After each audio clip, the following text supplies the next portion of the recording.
नमस्कार मंडळी, स्वागत आहे तुमचं आपल्या यूट्यूब चॅनेलवरती. चला तर मग बघूया आजच्या आपल्या स्टोरीचा पार्ट तिसरा. दुसऱ्या दिवशी विजूच्या घरात खूप गर्दी झाली होती. रडून रडून त्याच्या आईचे डोळे सुजले होते.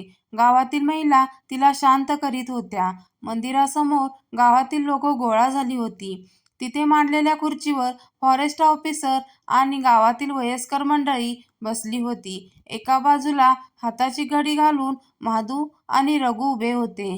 फॉरेस्ट ऑफिसरने बोलायला सुरुवात केली. असं वाटतंय लांडगा दिवसा जंगलात लपून बसत असेल आणि रात्र झाली की शिकारीला बाहेर पडत असेल. लय लवकर समजलं. एवढे दिवस आम्ही तेच सांगतोय. हे बघा, मागच्या वेळेस पिंजरे लावले होते लांडगा पकडायला. शूटर पण बोलावले होते.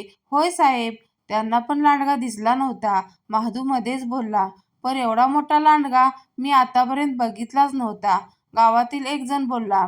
असं नका मोठा, पर आता जर तुम्ही त्या लांडग्याचं काय केलं नाही तर मग आम्हालाच काहीतरी करायला लागल.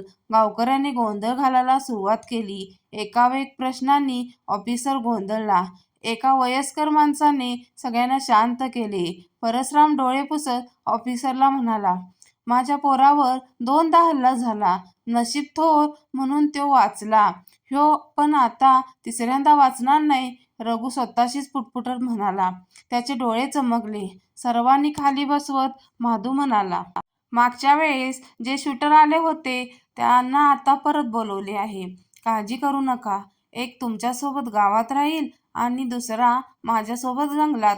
रस्त्यावर धूळ उडवत एक गाडी गावात आली. गाडीतून खाकी पॅन्ट आणि टी-शर्ट घातलेले दोघेजण उतरले. दोघांच्या डोक्यावर हॅट, हातात जुन्या पद्धतीची रायफल आणि कमरेच्या पट्ट्यात बंदूक अडकवली होती. ते सरळ ऑफिसर समोर येऊन उभे राहिले. ऑफिसरने त्यांची ओळख करून दिली. मागच्या वेळी आपण यांना बोलावलं होतं. हा सोमनाथ आणि हा त्याचा सरकारी दत्ता. दोघेही नामांकित शूटर आहेत. तेव्हा काळजी करू नका. 2च दिवसात लांडग्याचा निकाल लागेल. त्या दोघांना पाहून रघुच्या चेहऱ्यावर हसू आले. गावकऱ्यांचा निरोप घेऊन आणि महादूला काही सूचना देऊन ऑफिसर निघून गेला. दत्ता गावात आणि सोमनाथ महादूसोबत जंगलात राहणार होता. महादू दोघांना ओळखत होता, पण आता त्यांच्यात खूप बदल झाला होता. शांत असणारा दत्ता काही वेगळाच लोकात मिसळून गेला. त्याची तब्येत खूप वाढली होती. दाढी मिशा मुद्दाम वाढवल्या होत्या. सोमनाथची शरीरयष्टी किरकोळ होती. गोरा चेहरा, निळे डोळे, डोक्यावरील हॅट काढल्यामुळे त्याचे केस वाऱ्यावर भुरभुर होते. गावातील मुली त्याच्याकडे एकटक पाहत होत्या. हे पाहून महादूने भुवया उंचावल्या. सोमनाथकडे पाहत तो म्हणाला, साहेब, डोळ्याला लेन्स लावल्या काय? तसेच काही समज. त्याच्याकडे न पाहता सोमनाथ म्हणाला. तो महादूसोबत जंगलात निघाला. दिवसभर महादू आणि रघुला जंगलात फिरवत राहिला. त्याने जंगलातील प्रत्येक वाट पाहून घेतली. जमिनीवर एक ठिकाणी पायाचे ठसे उमटले होते. सोमनाथने त्याचे बारकाईने निरीक्षण केले. त्या ठशांकडे पाहत स्वतःशीच पुटपुटला, लांडगा. दिवस मावळतीकडे झुकला होता. महादूला पायही उचलत नव्हता. हेडलाईटच्या प्रकाशात गाडी जंगलातील घराकडे धावू लागली. तिघेही घरी आले तेव्हा रात्र झाली होती. इकडे दत्ता विजूला झालेल्या जखमांचे निरीक्षण करत होता. तो अजून शुद्धीत नव्हता. दत्ताला पाहून गावकऱ्यांनी धीर आला. त्याला आराम करायला सांगून तो बाहेर जमलेल्या लोकांशी चर्चा करू लागला. काही वेळाने गावातील घरांचे दरवाजे बंद झाले. गण्या गावच्या बाहेर असलेल्या झाडावर चढला. त्याच्या टोकावर जाऊन आसपासच्या हालचाली लक्ष ठेवू लागला. बाकीची पोरं आपापल्या जागेवर जाऊन बसली. दत्ता गावाच्या मधोमध असलेल्या घरावर रायफल घेऊन बसला. गावात एकदम शुकशुकाट झाला. सगळ्यांचे लक्ष गण्या बसलेल्या झाडावर होते. इकडे जंगलातील घरात सोमनाथ एका खुर्चीवर बसला होता. त्याची नजर एका जागेवर स्थिर होती. महादू विस्कीचा ग्लास घेऊन सोमनाथच्या चेहऱ्यासमोर नेत म्हणाला, साहेब, थोडी घ्या, नाहीतर रात्री झोप येणार नाही. का झोप येणार नाही? त्याच्या हातातील ग्लास घेत सोमनाथ म्हणाला, रात्रभर रातकिड्यांची किरकिर आणि मध्येच जंगली प्राण्यांचा आवाज, यात थोडी तर घेतल्याशिवाय झोप कशी येईल? महादू एक घोट घेत म्हणाला, अशा आवाजांशिवाय जंगलात राहण्याची मजाच काय? या आवाजांशिवाय जंगलाची कल्पना तरी करता येईल का? हातातील ग्लास गोल फिरवत सोमनाथ म्हणाला, होय साहेब, हे पण खरे आहे. रात्रीच्या अंधारात तर जंगलात जाग होते. शिकार आणि शिकारी यावेळेस बाहेरच पडतात. रघुने चमकून सोमनाथकडे पाहिले. त्याची नजर अजूनही ग्लासवर स्थिर होती. रात्री काळू घरात येताच रघु अंगावर चादर आणि हातात काठी घेऊन जंगलात जायला निघाला. झोपा साहेब, जागे राहून तरी काय करणार, असे म्हणत महादू शेजारच्या बेडवर आडवा झाला. लगेच घोरू लागला. सोमनाथने काळूकडे पाहिले तर तो सुद्धा झोपला होता.